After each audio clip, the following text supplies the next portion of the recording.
प्यारे दर्शकों, आप सभी का हमारे चैनल में स्वागत है। धर्म से जुड़ी वीडियो देखने के लिए हमारे चैनल को सब्सक्राइब और लाइक करें। धन्यवाद।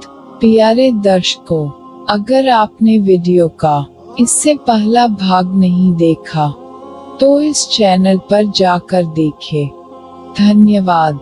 हम यह दुआ करते हैं कि प्यारे दर्शकों के ऊपर श्री हरि कृपा करे। सभी प्रेम से बोलो श्री हरि, श्री हरि, श्री हरि। मैंने भगवान नारायण और पुरुषों में श्रेष्ठ नर को प्रणाम किया।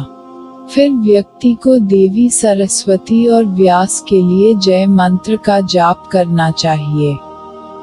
भगवान श्री नर नारायण, देवी सरस्वती और व्यासदेव पुरुषों के सर्वश्रेष्ठ को प्रणाम करना चाहिए और पुराणों का प्रचार करना चाहिए, जो जन्म और वृद्धावस्था से रहित कल्याण स्वरूप हैं, अजन्मा और अमर, शाश्वत और ज्ञानी, महान, शुद्ध, बिना गंदगी के, शाश्वत और पंचभौतिक शरीरों से रहित, सभी इंद्रियों से रहित और सभी प्राणियों में स्थित, ब्रह्म से परे, उन सर्वव्यापी, परम पावन, मैं उन शुभ अद्वितीय भगवान श्री हरि को प्रणाम करता हूँ। मैं अपने मन, वचन और कर्म से विष्णु, शिव, ब्रह्मा, गणेश और देवी सरस्वती को हमेशा नमस्कार करता हूँ।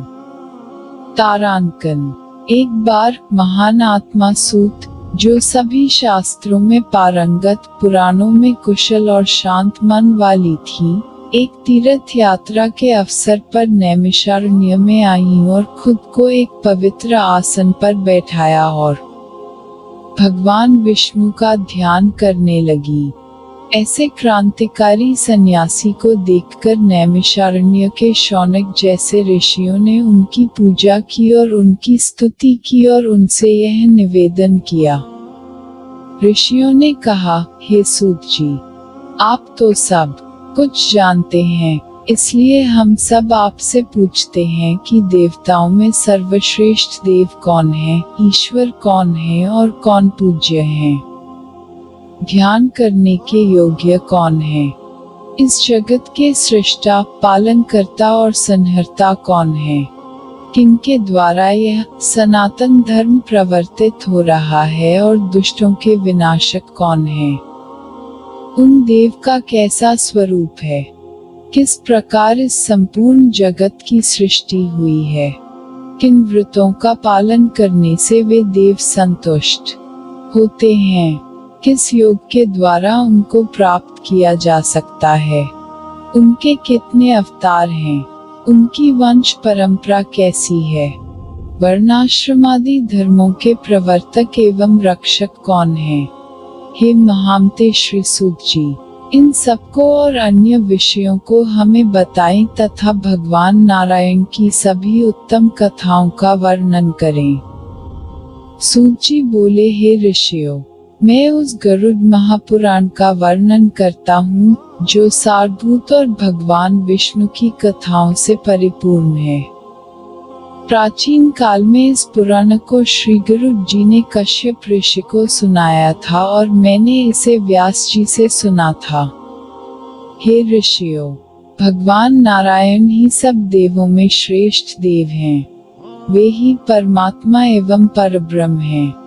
उन्हीं से इस जगत की उत्पत्ति, स्थिति और संहार की क्रियाएं होती हैं।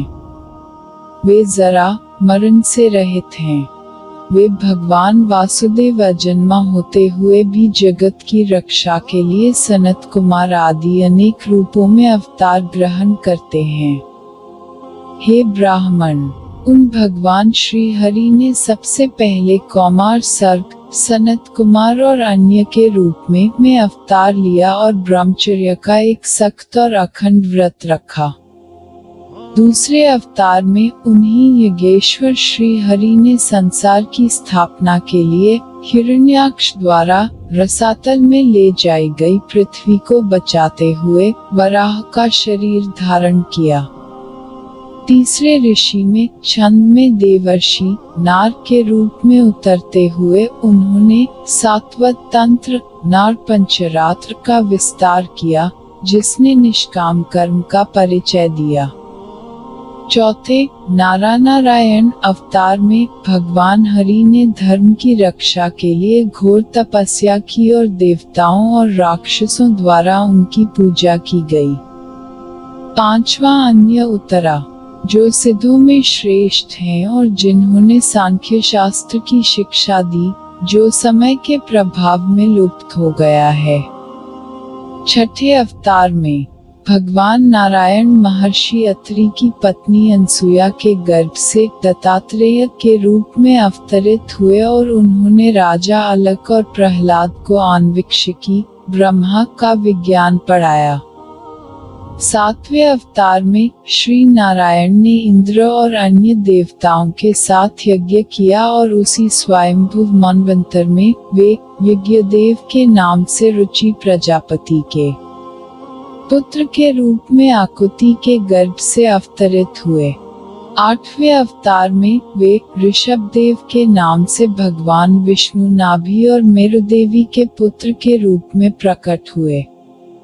इस अवतार में उन्होंने महिलाओं के आदर्श मार्ग गृहस्थाश्रम का प्रदर्शन किया, जिसकी पूजा सभी आश्रम करते हैं।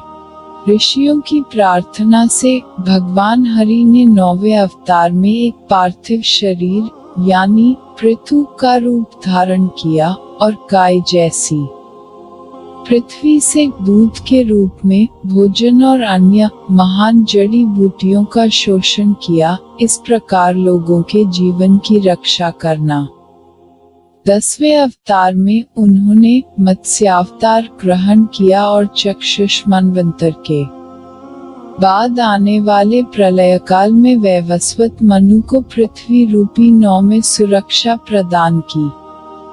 11वें अवतार में जब देवताओं और राक्षसों ने समुद्र मंथन किया, तब भगवान नारायण ने कूर्म का रूप धारण किया और मंदराचल पर्वत को अपनी पीठ पर लाद लिया। उन्होंने 12वें अवतार में धन्वंतरी और 13वें अवतार में मोहिनी का रूप धारण किया और इस स्त्री रूप में उन्होंने अपनी सुंदरता से राक्षसों को मोहित किया और देवताओं को अमृत पिलाया। 14वें अवतार में भगवान विष्णु ने नरसिंह का रूप धारण किया और शक्तिशाली राक्षस राजा हिरण्यकशिपु के दिल को अपने नुकीले नाखूनों से उसी तरह फाड़ डाला, जैसे एक चटाई बनाने वाला तिनके को फाड़ देता है। 15वें अवतार में उन्होंने वामन का रूप धारण किया और राजा बलि के यज्ञ में गए और उनसे तीनों लोकों को देवताओं को देने की इच्छा रखते हुए उनसे 3 पग भूमि मांगी। 16वें परशुराम नाम के अवतार में वे ब्राह्मणों के साथ विश्वासघात करने वाले क्षत्रियों के अत्याचारों पर क्रोधित हुए और उसी मनोदशा में उन्होंने पृथ्वी को 21 बार क्षत्रियों से वंचित कर दिया। फिर 17वें अवतार में वह पराशर द्वारा सत्यवती व्यास नाम के वंशज हुए और पुरुषों की अज्ञानता को जानकर उन्होंने वेद के रूप में वृक्ष को कई शाखाओं में विभाजित कर दिया। श्री हरि ने देवताओं के कार्यों को करने की इच्छा रखते हुए 18वें अवतार को श्री राम के नाम से राजा के रूप में लिया और समुद्र बंधन जैसे कई शक्तिशाली कार्यों को अंजाम दिया। 19वें और 20वें अवतारों में भगवान हरि ने वृष्णि वंश में कृष्ण और बलराम का रूप धारण किया और पृथ्वी का भार हर लिया। 21वें अवतार में भगवान कलियुग की संधि के अंत में देवद्रोहियों को मोहित करने के लिए कीकट देश में जिनपुत्र बुद्ध के नाम से अवतीर्ण होंगे और इसके पश्चात कलियुग की 8वीं संध्या में अधिकांश राजवर्ग समाप्त होने पर वे ही श्रीहरि विष्णुयशा नामक ब्राह्मण के घर में कल्कि नाम से अवतार ग्रहण करेंगे। हे द्विजो, मैंने यहाँ पर भगवान नारायण के कुछ ही अवतारों की कथा का वर्णन किया है। सत्य तो यह है कि सत्वगुण के अधिष्ठान भगवान विष्णु के असंख्य अवतार हैं। मनु, वेदवेत्ता तथा सृष्टि प्रवर्तक सभी ऋषि उन्हीं विष्णु की विभूतियां कही गई हैं। उन्हीं मनु आदि श्रेष्ठ ऋषियों से इस जगत की सृष्टि आदि होती है, इसीलिए व्रत आदि के द्वारा इनकी पूजा करनी चाहिए। प्राचीन काल में भगवान वेदव्यास ने इसी गरुड़ महापुराण को मुझे सुनाया था। अगला भाग देखने के लिए चैनल को सब्सक्राइब और लाइक करें। धन्यवाद।